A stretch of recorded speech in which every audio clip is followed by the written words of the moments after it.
नमस्कार, न्यूज मंच देख रहे हैं आप और मैं हूं विशाल वैभव। पटना में लगा पोस्टर बना राजनीति चर्चा का विषय।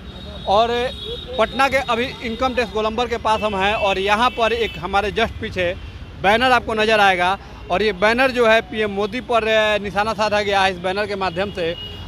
चूँकि जिस तरह से जब भारत पाकिस्तान के बीच युद्ध चल रहा था और सीज फायर लाया गया और कहा गया कि डोनाल्ड ट्रंप के हस्तक्षेप के बाद भारत जो है सीज फायर के लिए राज़ी हो गया, पाकिस्तान भी राज़ी हो गया, तब से पीएम मोदी पर लगातार विपक्ष निशाना साध रहा है। और इसी क्रम में आपको ये बैनर बहुत कुछ बयां करता हुआ देखिए, पीएम मोदी की कार्टून वाली तस्वीर है।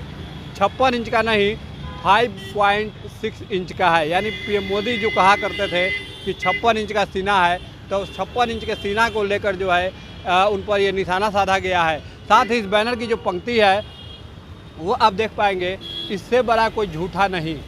यानी भाजपाइयों पर जो विश्वास करेगा वो अपना और अपनी नस्लों का नुकसान करेगा।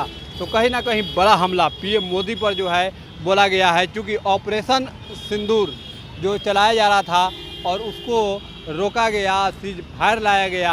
हालांकि लगातार जो एनडीए के घटक दल हैं वो भले ही पीएम मोदी का समर्थन कर रहे हैं, लेकिन विपक्ष लगातार सवाल पूछ रहा है।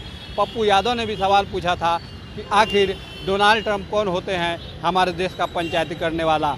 कांग्रेस ने भी निशाना साधा था डोनाल्ड ट्रंप का वीडियो जारी कर। तो कहीं ना कहीं जिस तरह का ये बैनर लगाया गया है राजनीतिक गलियारों में, ये काफ़ी ही अब चर्चा का विषय बना हुआ है और देखना है कि सत्ता पक्ष इस पे क्या कुछ प्रतिक्रिया देती है। ऑपरेशन सिंदूर जब अभियान चलाया गया और सीज फायर लाया गया, तब से जो है लगातार विपक्ष सवाल पूछ रहा है और आज बैनर भी लगाया गया। पीएम मोदी पर तनखा दिया गया है कि 56 इंच का सीना 5.6 इंच का सीना हो गया। प्रधानमंत्री नरेंद्र मोदी जी ने आतंकियों के ठिकाने को चुन चुन कर भारतीय सेना को नेतृत्व देके उसको उड़ाने का काम किया। इसके पहले भी हमारी सेना ने वहाँ सर्जिकल स्ट्राइक की थी। इस बार पाकिस्तान की सीमाओं में घुस करके मारने का काम किया। हमारे सेना के जवानों ने आतंकियों को ठिकाने लगाने का काम किया। और जो लोग दोगली प्रवृत्ति के लोग हैं वो तो कुछ भी बोलते रहते हैं। एक कहावत है, हाथी चले बाजार कुत्ता भूखे हजार। तो कुछ लोगों के घर में बच्चा भी पाकिस्तान की मदद से पैदा होता है, तो वैसे लोग तो उसी प्रकार की बात करेंगे, लेकिन वो अपना नाम नहीं देंगे, पोस्टर वगैरह में नाम नहीं देंगे। इसलिए नाम नहीं देंगे क्योंकि पता चल जाएगा कि पाकिस्तान परस्त कौन है। तो इस कारण से वो लोग इस प्रकार की हरकतें करते हैं। भारत की ब्रह्मोस मिसाइलों ने, एयरबॉर्न ब्रह्मोस मिसाइलों ने, जिसको कोई दुनिया की कोई ताकत नहीं रोक सकती है, उसने पाकिस्तान के HQ-9 डिफेंस सिस्टम प्रणाली को नष्ट करने का काम किया। पाकिस्तान के 9 शहरों में घुस करके पाकिस्तान के 9 आतंकी ठिकानों पर हमला करने का काम किया, जिसमें पिन पॉइंट अटैक किए गए। आपने देखा कि एक मदरसे का गुंबद किस तरीके से तोड़ के उसके अंदर छुपे हुए आतंकियों को धराशायी किया गया।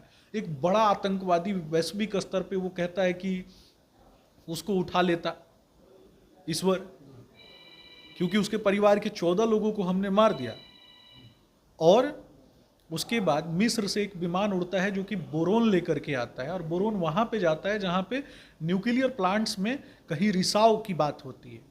न्यूक्लियर रिसाव और न्यूक्लियर स्थानों पे भारत ने अटैक किया। इतनी क्षमता दुनिया में किसी देश को नहीं थी कि किसी दूसरे देश के न्यूक्लियर संयंत्रों पे हमला कर दे। भारत ने ब्रह्मोस मार के उनके न्यूक्लियर संयंत्रों को ही हिला डाला। भूकंप आए 3 से 4 बार। ये बात वैसे लोगों को नहीं दिखाई देती है क्या? कुछ लोगों को हमेशा अपना बाप पड़ोसी में दिखाई देता है। तो वो वैसे लोग हैं जो प्रधानमंत्री जी के ऊपर उंगली उठा रहे हैं। लेकिन बैनर पे एक चीज और दिया गया है कि जो भाजपा पर विश्वास करेगा वो अपने आने वाली नस्लों को भी बर्बाद करेगा। देखिए, एक कहावत है, हाथी चले बाजार कुत्ता भूखे हजार। भौंकने दीजिए, किसी का नाम लीजिएगा तब न बताएंगे कि कौन क्या है। ऐसे तो कोई कहीं भी कुछ भी लगाते चलेगा और वैसे लोगों पे प्रतिक्रिया देते हम लोग घूमते रहेंगे।